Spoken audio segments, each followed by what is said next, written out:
Marilyn showed us her socks earlier, but Yeah, those don't need to be shown for this meeting. That was an internal meeting. we're not live yet. Oh, no, we are. Well, close enough. I don't want to be stuck in looking. Yeah, it's okay. Now we're streaming. Yeah. Uh, I don't know if we shared our rain ponchos. Still waiting for Brian.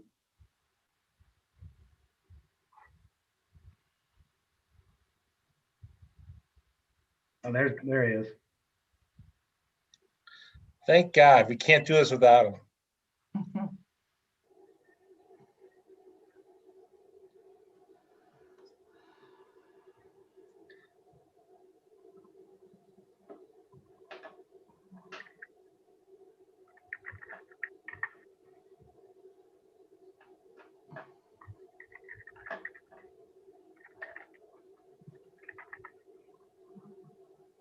Brian, yeah? Kaplan? Yeah, I was muted. I'm sorry. That's okay. Can I start? Yes. Yep. Okay, call to order. The Finance Committee meeting of the Park District of Highland Park is called to order on Wednesday, March 17th, 2021 at 4:02 p.m. Roxanne, can you please call the roll? Commissioner Bernstein, Here. Vice President Kaplan, Here. President Ruttenberg. I don't believe Barney's joining us tonight. So we have two members. We have a quorum. We're moving forward. Next item on the agenda is public comment for items on the agenda. Anyone wishing to speak will need to use the raise hand function in Zoom to indicate that they would like to speak. The board secretary will call on the registrants who have activated the raise hand feature in alphabetical order. Roxanne, is there anyone from the public attending this meeting who wishes to speak and provide public comment? No, there is not. Okay, I have one more chance. Is there anyone in the public who would like to speak about any matters on the agenda this evening? Hearing none. Next item on the agenda is the approval of the Finance Committee meeting minutes from February 18th, 2021 and March 4th, 2021. I will note that I reviewed the minutes and they appeared correct. So I'll entertain a motion to approve the Finance Committee meeting minutes from February 18th and March 4th, 2021.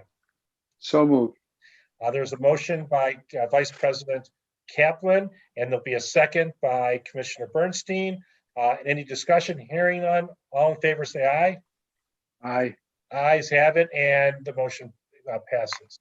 Next item on the agenda is the financial forecast and treasurer's report. Director Peters to present.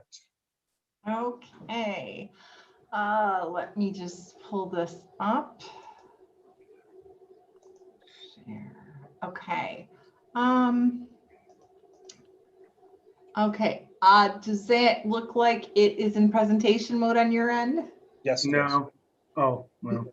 Well, Brian, it sounds like a no. We see it, but it's not in presentation. It's not, okay, hold on. Let me stop that share then and reshare. That assumed I knew what presentation mode meant. So.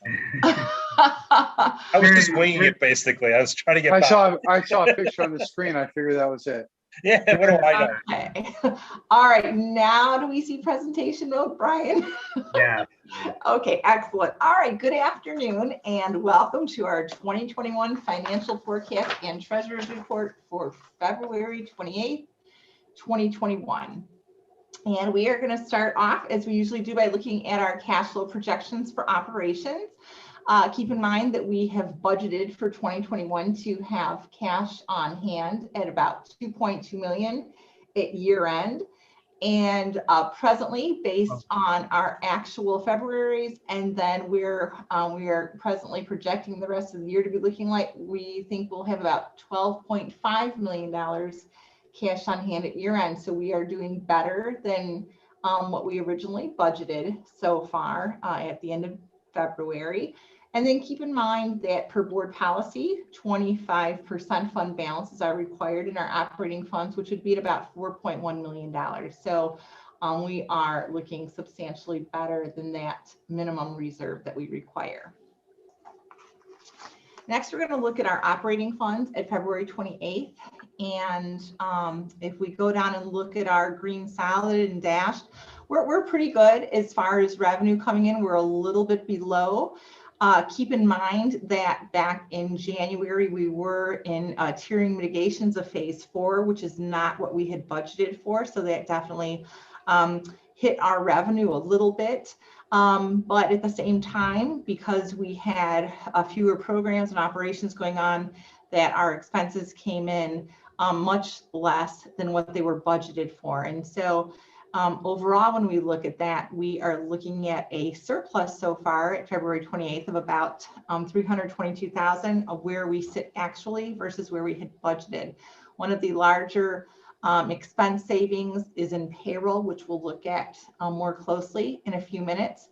Additionally, after last month's finance committee meeting, the request was made to show what do we look like compared to a normal operating year, a pre-COVID year. And so we went back and we took our actual financial statements from 2017, 18, and 19. We took a 3-year average of those. And we dropped in what our revenues would look like pre-COVID, which would be at about 1.7 million at the end of February versus where we actually sit during right now a tiered mitigation in January and regular phase 4 in February at about $1 million. So about a $700,000 shortfall versus an average of 3 regular years. And then we have 2017, 18, and 19 average expenses at the end of February for those 3 years of about almost 1.7 million.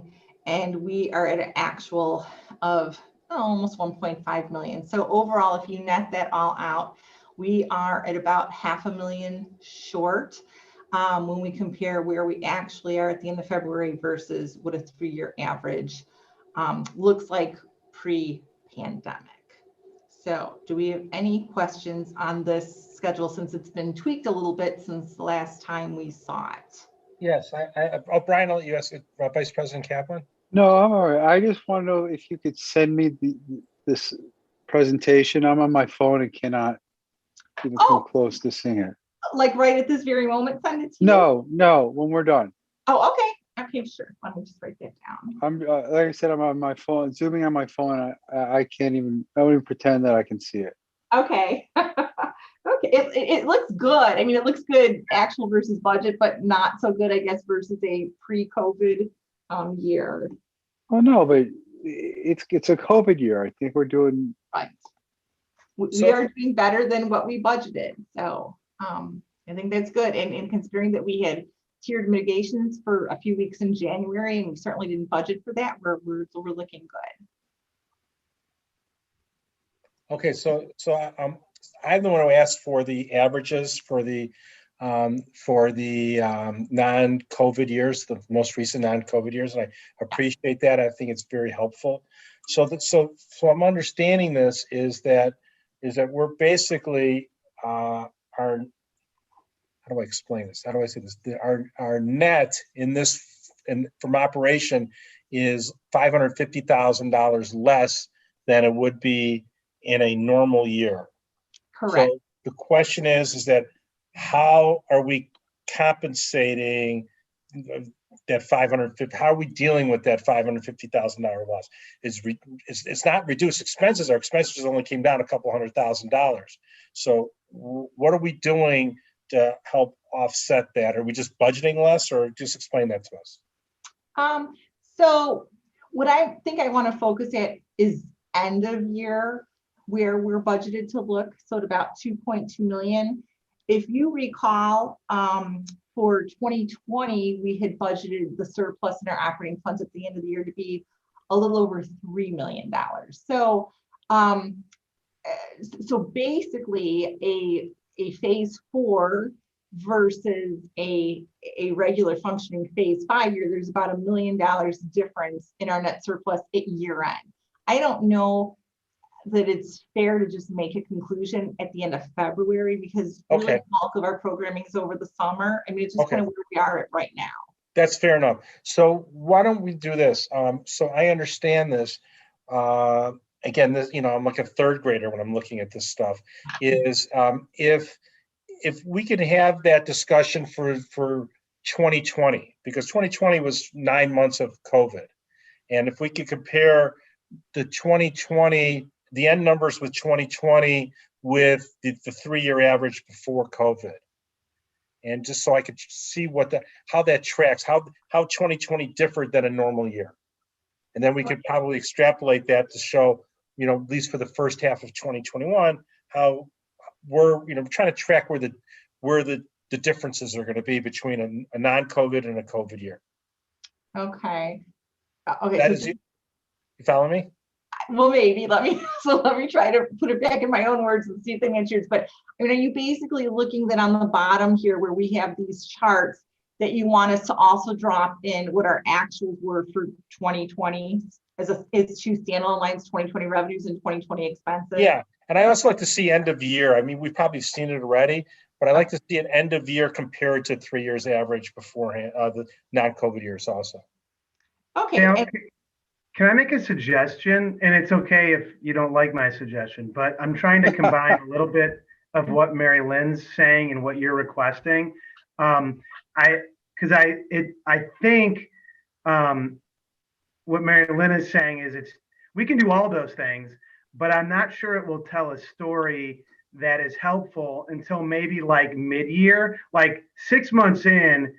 If we were to look at where we were at in 2020 and where we were at in previous 3 years, we would have a really good indicator of how things are going, and where and if we need to adjust going forward. But I mean, we already know what happened last year and what we expect this year and how it's going to affect us. But I guess I want to make sure we answer your questions, but I want to be able to do it accurately and fairly. Yeah, and again, I'm a third grader when it comes to this, so I apologize, but I know we probably went over the 2020 numbers, but and Mary Lynn, we could do this not in the context of this meeting. If you can just try to spoon feed me the information, so in my remedial manner of trying to understand this stuff, that I could digest it. So we don't have to do it in the context and waste everyone's time that's on this thing. If we could have it like a separate conversation maybe, and you could try to explain it again, as Denzel Washington said in Philadelphia, explain it to me as a third grader, and how a third grader can understand it. So that's what I'm trying to understand. Okay. All right. Okay. I think we can make that happen, definitely. All right. Thank you. Okay. All right. So we're going to move on. Is that good with everyone? Yes. Okay. All right. So on our next chart, again, these are our new for 2021, just looking at each fund, really replacing our standard treasurer's report. So just looking at the general fund in specific, you can see that revenues are really right in sync with each other. What you do see is less expenses coming through than what we're budgeted for. So that's a good thing.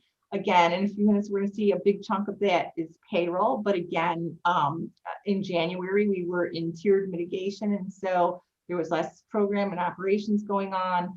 And so we just had less expenses overall. And where that gets us to is a surplus in the general fund of about $144,000 when we look at where we actually are versus where we had originally budgeted.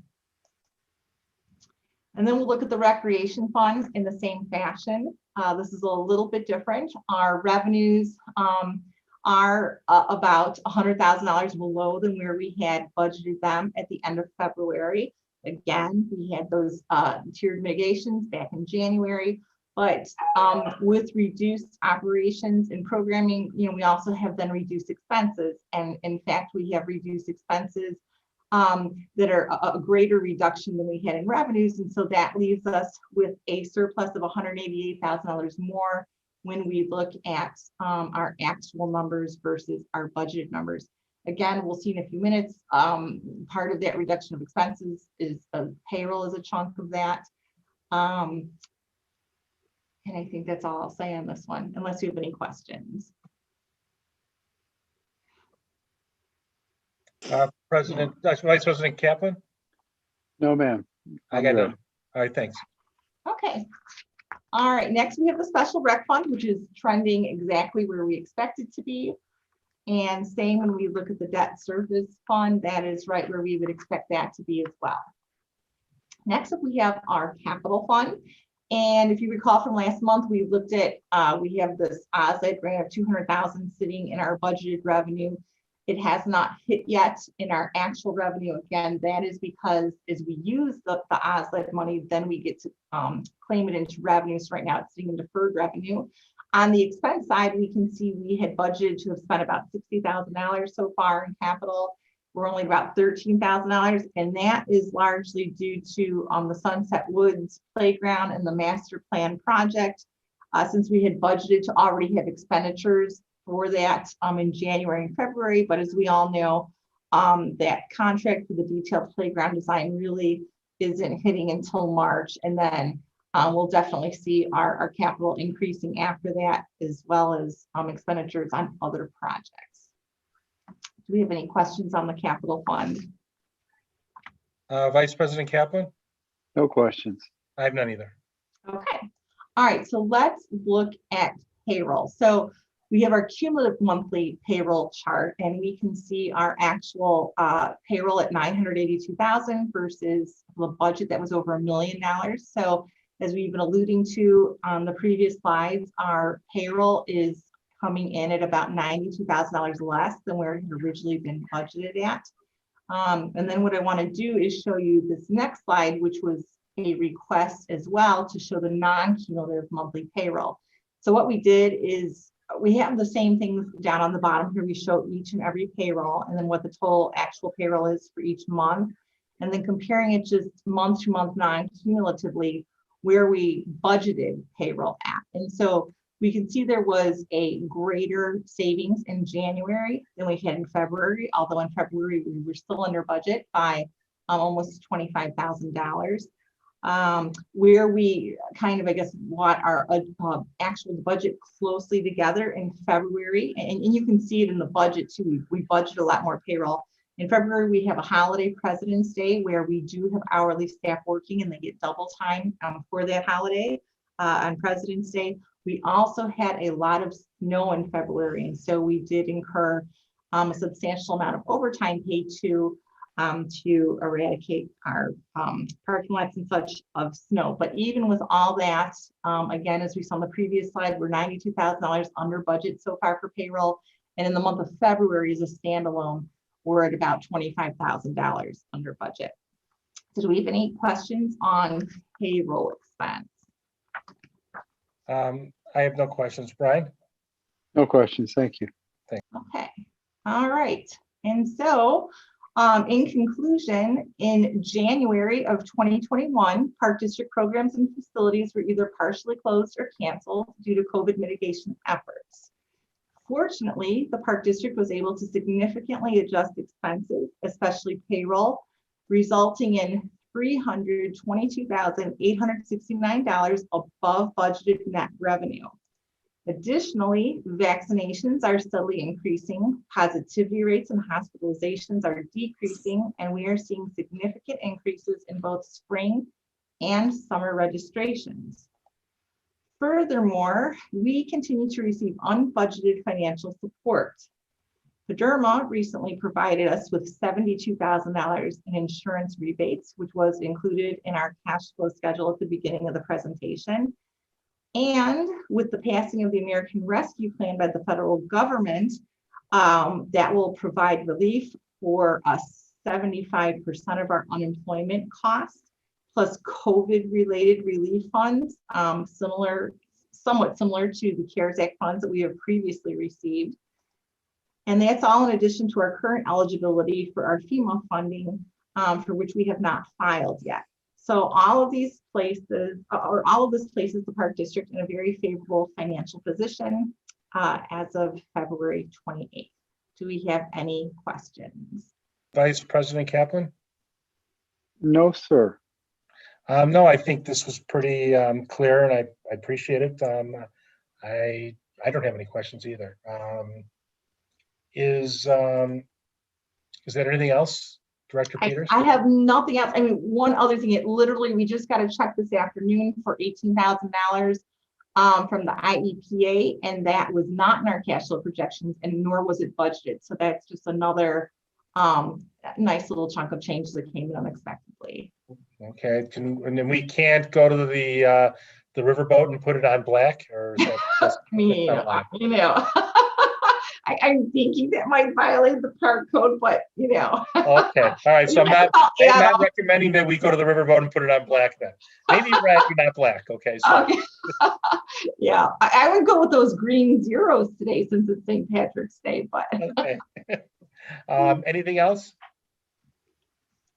I have nothing. I'm ready to move on to our next presenter.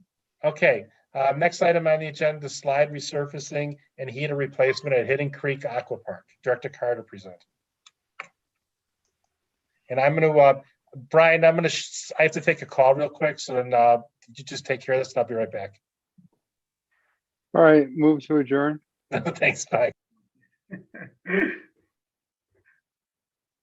All right. Director Pete, who is Mitch, you're presenting? Mitch, you're muted. All right, Director Carr, let's see what you got. Can you hear me? Yeah, And can you see my presentation? I can, but Brian Kaplan can't. Okay. I can see it. I'm just not going to pretend that I can read it when it's that small. Oh, okay. Well, I just want to take a few minutes here. I'll give a brief update on our spring capital projects that were planned at Hidden Creek. The two projects that we're talking about are slide resurfacing replacement and our pool heater replacement. Going to start with the slide resurfacing. So the slides that we're talking about in this project are, and I know you might not be able to see them, Brian, basically our big drop slide and our spiral slide on this graph. They're number 1 and number 3. These were last resurfaced in 2015. And when we resurface our slides, we put a new gel coating on them and inspect our seams to make sure they're safe. We do obviously a daily, weekly, and a very thorough annual inspection by our staff on these slides. And in the 3rd year of the, since they've been resurfaced, we do bring a professional company in to provide an assessment of their condition, because we generally budget these to be resurfaced every 4 years. So they're really at their time when they would get resurfaced.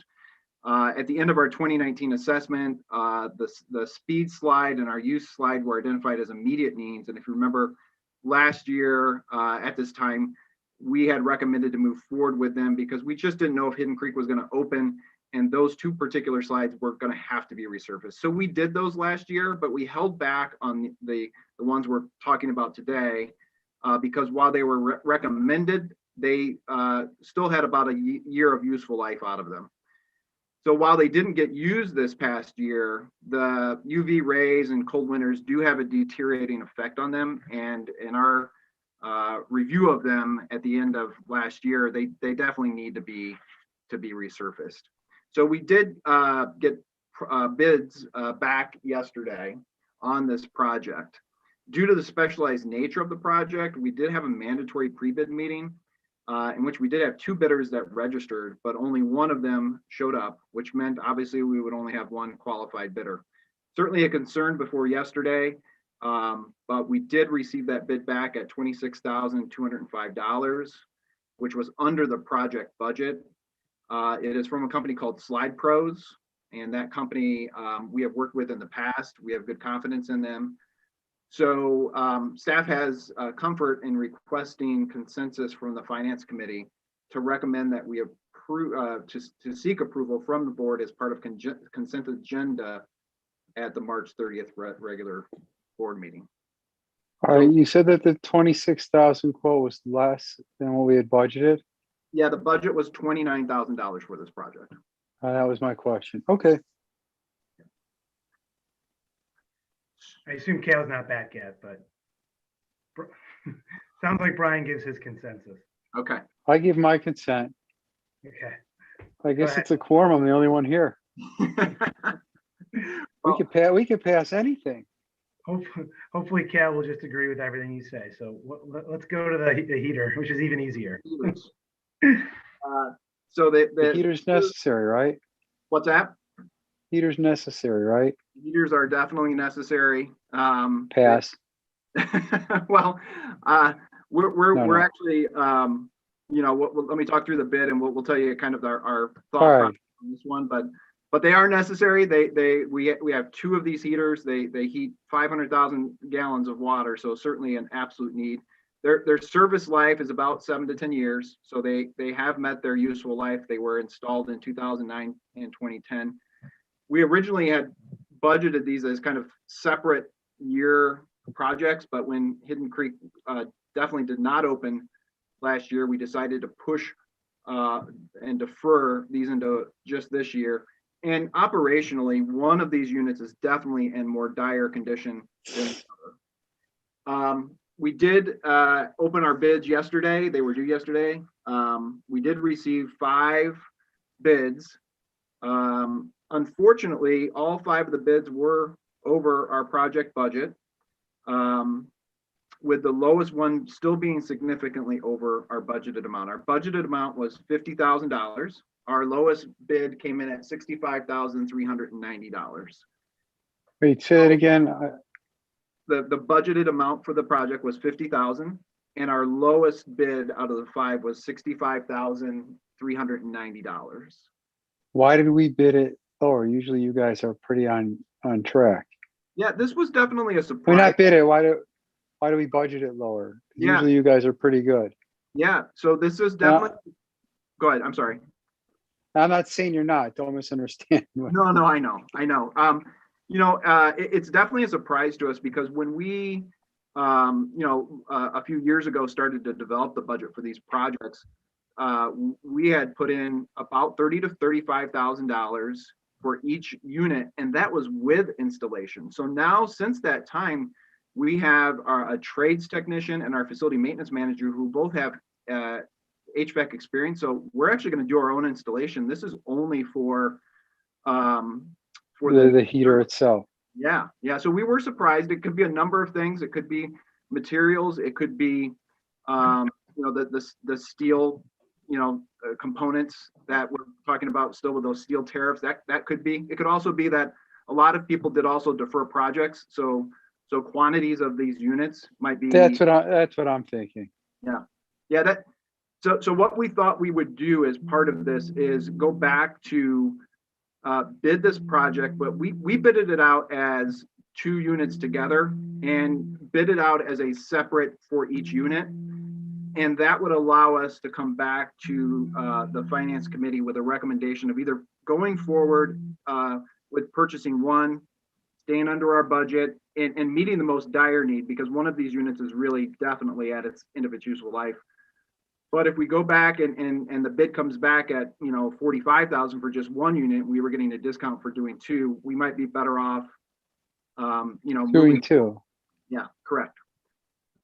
So that's our suggestion and recommendation on this one, is that we'll go out to rebid this. We can do it very quickly. We can bring it back to the finance committee in April with a recommendation of how to move forward. And we still think with that time frame, especially given that we're going to do the installation, So we can get it done in time for the opening. correct. It won't have any impact to Hidden Creek opening or the first couple weeks anyway. All right. So what do you need me to say? Well, in this one, it's more just, this was more of an update to let the finance committee know that where we're at with this project, and we're going to come back in April. It sounds like a great plan then. Okay, I agree that we're punting on 4th down here. That's fine.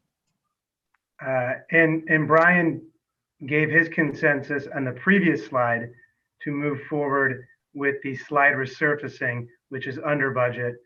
That came in at 26. The budget was 29. Do you have any questions for Mitch? If Brian Kaplan said it's okay with me. Okay. Okay. Okay, great. That's all I have. All right, is there anything else with regard to this agenda item? No. Okay, great. Next item on the agenda is the 2021 routine grounds maintenance service bid. Director Voss to present. Okay, one moment. Okay.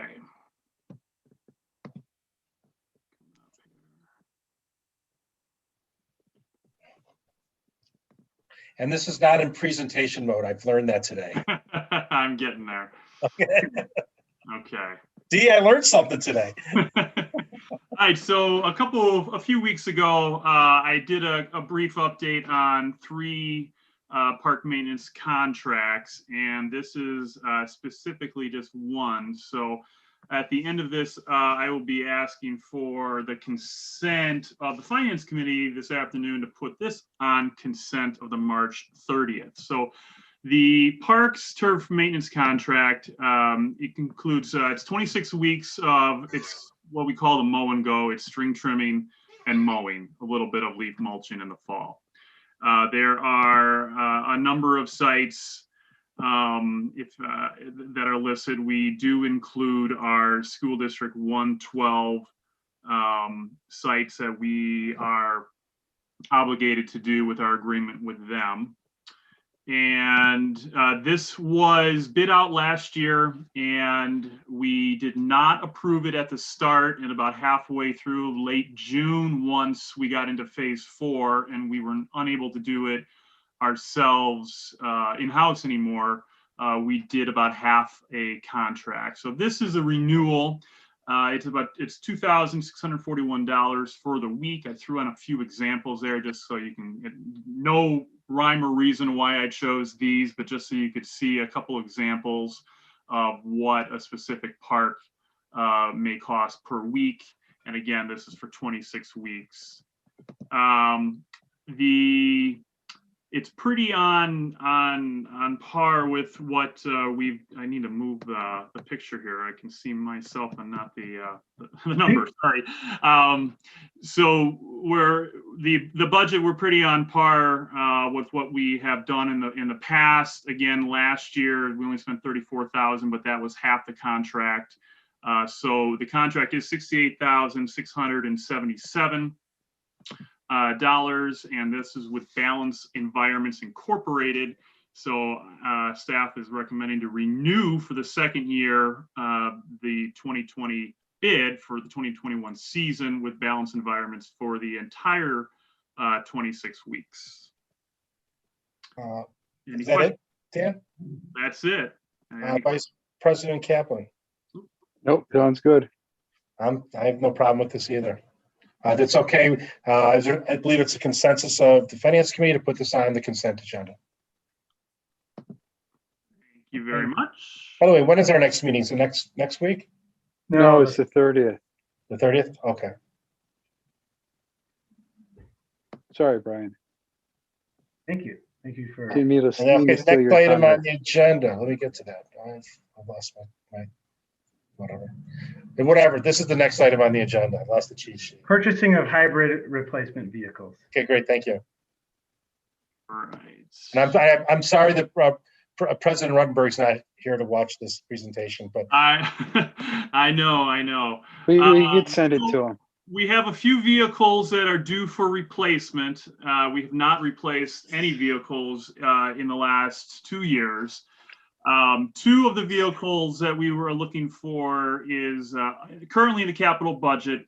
We have a 4x4 pickup with a plow and just a standard pickup truck. As